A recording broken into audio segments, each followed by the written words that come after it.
कृषि मंत्री और दिमनी से बीजेपी प्रत्याशी नरेंद्र सिंह तोमर ने विधानसभा चुनाव में बीजेपी की जीत का दावा किया। हमारे सहयोगी से खास बातचीत में नरेंद्र सिंह तोमर ने कांग्रेस पर जमकर निशाना साधा। इस वक्त हमारे साथ केंद्रीय मंत्री नरेंद्र सिंह तोमर मौजूद हैं और क्योंकि चुनावी रैलियां कर रहे हैं, किस तरीके का जनता का रिस्पांस मिल रहा है आपको? भारतीय जनता पार्टी पूरी शिद्दत के साथ मध्य प्रदेश में चुनाव लड़ रही है। जनता में भारतीय जनता पार्टी को बहुत अनुकूलता है।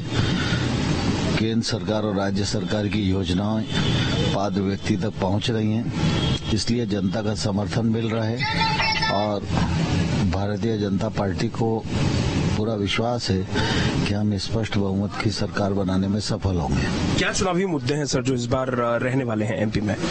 भारतीय जनता पार्टी के पास दो ही मुद्दे हैं, विकास और जन कल्याण। सरकार में रहते हैं तो हमने करके भी दिखाया है और आने वाले कल में भी करेंगे। सर, किसानों के आप बेहद प्रिय रहे हैं क्योंकि और दूसरी तरफ किसानों का लगाव भी बेहद आपसे बहुत ज्यादा है।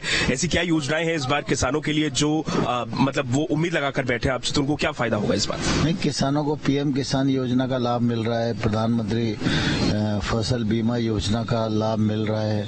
हॉर्टिकल्चर के लिए जो सरकार काम कर रही है उसकी उनकी आमदनी बढ़ रही है। जगह जगह एक्सीलेंस सेंटर बनाए जा रहे हैं।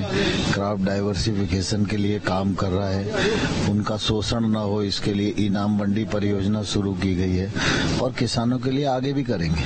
आपने भी हाल ही में कहा कल कि जो है मतलब बीजेपी जो है हमेशा आगे रही है, फ्रंट फुट पर रही है। दूसरी तरफ कांग्रेस लगातार ये कह रही है कि सनातन धर्म को लेकर के जिस तरीके से बीजेपी कहती है कि उनका कोई घर की तो सनातन घर की खेती नहीं है, सनातन सबका है। मतलब कि एक तरीके से धर्म को लेकर भी वो भी अब आगे आ रहे हैं, जनसभाएं कर रहे हैं और साथ साथ में कभी कभी प्रवचन पंडाल इस तरीके। इस पर आप क्या कहेंगे? कांग्रेसी सीजनल हिंदू हैं। जब चुनाव आता है तो ये जनेऊ पहनते हैं, बाकी इनको हिंदू से कोई लेना देना नहीं। जाते जाते एक सवाल सर, कितनी सीटों का अनुमान आप लगा कर रख रहे हैं अभी? स्पष्ट बहुमत भाजपा को मिलेगा। स्पष्ट बहुमत। बहुत बहुत शुक्रिया। तो ये थे हमारे साथ केंद्रीय मंत्री नरेंद्र सिंह तोमर जिन्होंने ये साफ किया है कि इस बार मध्य प्रदेश में पूर्ण बहुमत से भाजपा की सरकार